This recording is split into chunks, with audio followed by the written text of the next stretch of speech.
اللہ الرحمن الرحیم۔ معزز سامعین، السلام علیکم ورحمۃ اللہ وبرکاتہ۔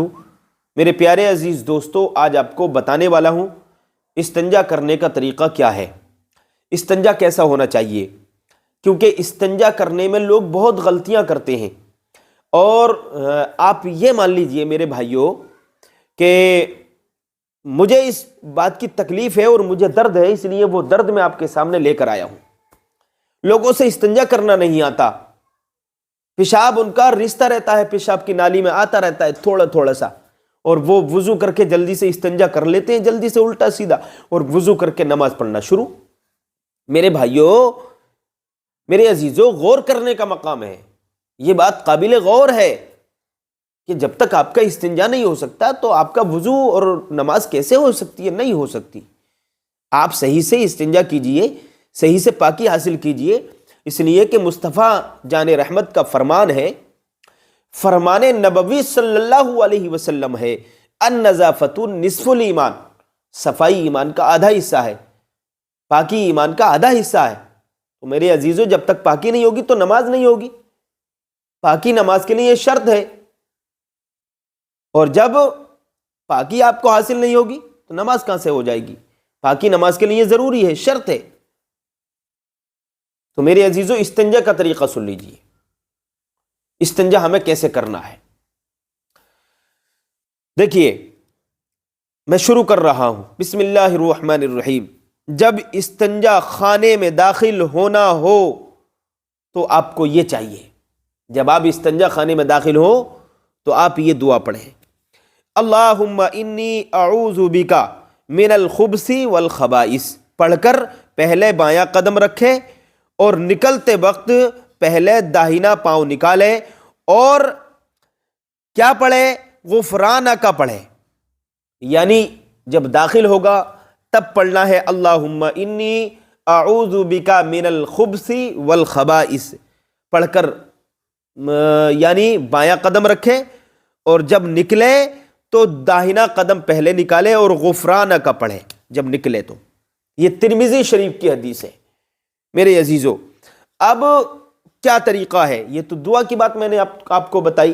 دعا اس لیے پڑھنا ہے کہ یا اللہ، میں تیری پناہ چاہتا ہوں شیطانوں سے، خبیثوں سے، اور بری آفتوں اور بلاؤں سے۔ اس کا معنی اور مفہوم اور مطلب یہ ہے، اللہم انی اعوذ بکا، اے اللہ میں تیری پناہ چاہتا ہوں، مجھے اپنی پناہ میں رکھ، اپنی حفاظت میں رکھ، میری حفاظت فرما خبیثوں سے، خبیث جناتوں سے، بلاؤں سے، آفتوں سے، مصیبتوں سے، پریشانیوں سے میری حفاظت فرما۔ اس کا معنی اور مفہوم اور مطلب یہ ہے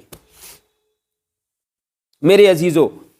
اب طریقہ بتا رہا ہوں، پیشاب کے بعد استنجا کا یہ طریقہ ہے کہ پہلے پاک مٹی یا پتھر یا پھٹے پرانے کپڑے لے کر پیشاب کی جگہ کو سکھا لے۔ سمجھ میں آئی بات؟ پیشاب کے بعد استنجے کا طریقہ یہ ہے کہ پہلے پاک مٹی یا پتھر یا پھٹے پرانے کپڑا لے کر پیشاب کی جگہ کو سکھا لے، اور اگر قطرہ آنے کا اندیشہ ہو تو کچھ ٹہل لے، یا کھانس کر یا پاؤں زمین پر مار کر کوشش کرے کہ رکا ہوا قطرہ نکل جائے۔ میرے عزیزوں، اچھے سے آپ سکون والا استنجا کیجیے، پہلے مٹی سے کریں، ڈھیلے سے کریں، اور اگر آپ کو یہ شک ہے یا آپ کو یہ اندیشہ ہے، یہ خطرہ ہے کہ قطرہ آ سکتا ہے، تو آپ ٹہل لیں، زمین پر پیر مار دیں، کھانس لیں، کھکار لیں، تاکہ جو پیشاب کی نالی میں رکا ہوا قطرہ ہے، بوند ہے، وہ نکل جائے اور آپ کی نالی صاف ہو جائے۔ اس کے بعد آپ پانی سے دھل لیں۔ لیکن لوگ کیا کرتے ہیں کہ قطرہ آتا ہو یا قطرے والے تو خیر احتیاط تھوڑا بہت برتتے ہیں، لیکن جن کو قطرہ نہیں آتا ہے ان کو بھی احتیاط برتنا چاہیے۔ پیشاب کی نالی ہے کہ ایسا تو نہیں ہو سکتا آپ نے پیشاب کیا اور فوراً پیشاب رک جائے، نہیں، پیشاب بالکل ایک دم ایک ذرہ بھی نہ آئے، ایک بالکل ذرا سا ریشہ بھی نہیں آئے، ایسا نہیں ہوتا۔ وہ نالی ہے، اس میں سے آنے کا خطرہ رہتا ہے۔ تو پہلے آپ استنجا ڈھیلے سے سکھائیں، کپڑے وغیرہ سے سکھا لیں، اگر ڈھیلے کا انتظام نہیں ہے تو کپڑے سے، پھٹے پرانے کپڑے سے سکھا لیں۔ اس کے بعد میں تھوڑا سا وقت دے لیں، اس کے بعد پانی سے دھل لیں۔ اب یہ استنجا آپ کا، یہ شریعت اسلامیہ کے مطابق، احکام شرعہ کے مطابق آپ کا استنجا ہو چکا ہے۔ میرے عزیزو، باہر نکلے پھر پانی سے پیشاب کی جگہ کو دھو ڈالیں، پہلے سے ڈھیلے سے کر لیں یا کپڑے سے صاف کر لیں کچھ دیر تک، اور قطرہ وغیرہ آتا ہے تو ٹہل لیں، آپ زمین پر پیر مار دیں، کھانس لیں، کھکار لیں تاکہ وہ قطرہ باہر نکل جائے، اس کے بعد پانی سے دھل لیں۔ یہ مکمل طریقہ ہو چکا۔ اب میرے عزیزو اگلی بات میں کرتا ہوں، کھانے کی چیزیں، کاغذ، ہڈی، گوبر، لید، کوئلہ اور جانوروں کے چارے سے استنجا کرنا جائز ہے یا نہیں؟ بہت سارے لوگ گوبر سے استنجا کر لیتے ہیں، جانوروں کی کھانے والی چیزوں سے استنجا کر لیتے ہیں، ہے نا، کاغذ، ہڈی، گوبر، لید سے استنجا کر لیتے ہیں۔ تو ان چیزوں سے استنجا کرنا منع ہے۔ نہ گوبر سے آپ استنجا کر سکتے، نہ لید سے، نہ آپ کاغذ سے، نہ پٹھے سے استنجا نہیں کر سکتے۔ دوسری بات آپ کو بتاتا ہوں کہ پیشاب پخانہ کرتے وقت قبلے کی طرف منہ یا پیٹھ کرنا چاہیے یا نہیں؟ میرے عزیزو، قبلے کی طرف کو تھوکنا تک منع ہے۔ اگر کسی امام نے جان بوجھ کر قبلے کی طرف کو تھوکا تو اس امام کے پیچھے نماز نہیں ہو سکتی، مکروہ ہوگی اس کے پیچھے نماز۔ تو یہ تو پیشاب پخانے کی بات ہے۔ تو پیشاب پخانہ کرتے وقت نہ آپ پیٹ کر سکتے ہیں قبلے کی طرف، اور نہ آپ اپنا رخ کر سکتے ہیں، چہرہ کر سکتے ہیں قبلے کی طرف، نہ چہرہ کر سکتے ہیں نہ پیٹ کر سکتے، یہ دونوں چیزیں منع ہیں۔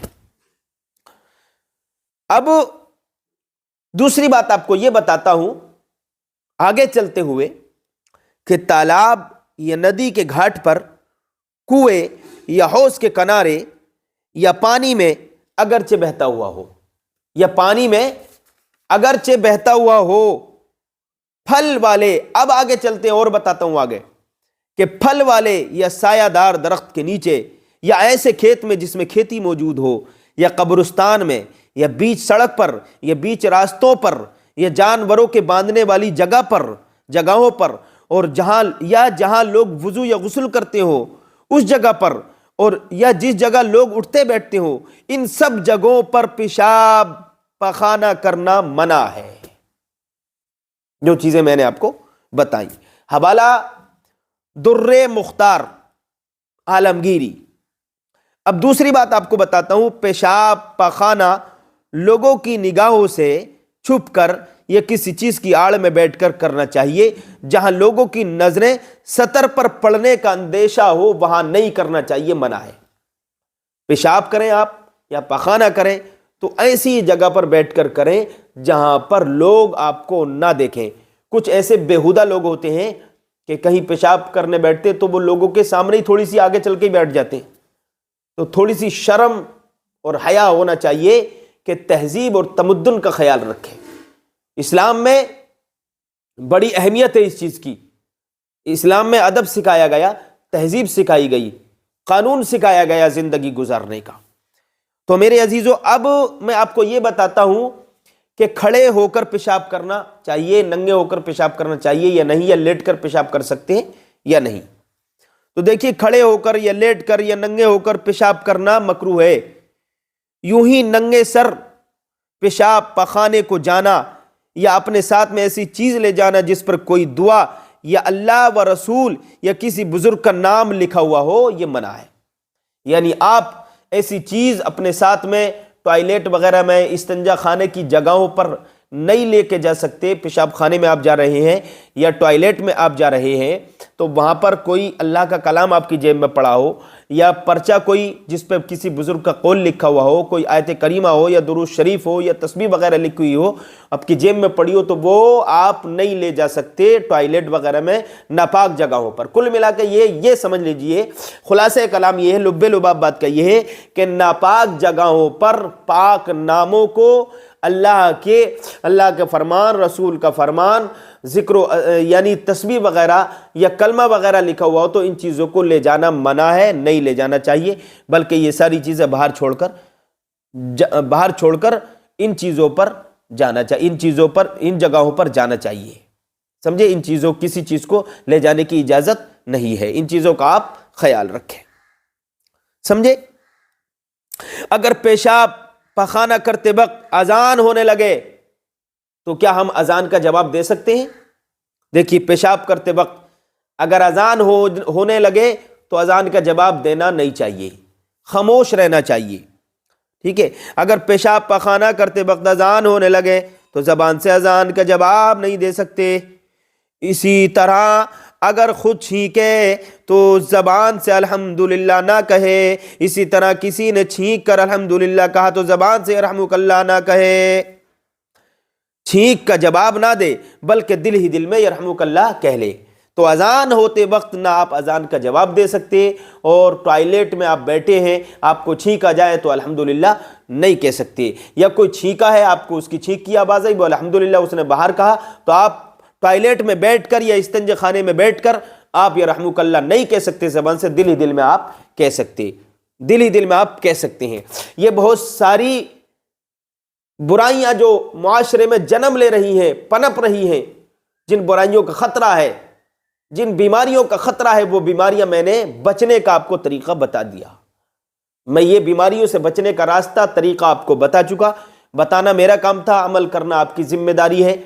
اور میں آپ سے گزارش کروں گا کہ اگر آپ ہمارے چینل پر نئے آئے ہیں تو ہمارے چینل کو سبسکرائب کریں، ویڈیو کو لائک کریں، شیئر کریں۔ چینل کو اگر سبسکرائب کریں گے تو آپ کا فائدہ یہ ہوگا کہ ویڈیو کی ہر آنے والی نوٹیفیکیشن آپ کو ملے گی، اور روز مرہ نئی سے نئی جانکاری آپ کو اسی طریقے کی مل جائے گی۔ آج کے لیے اتنا ہی کافی ہے۔ اللہ حافظ، السلام علیکم۔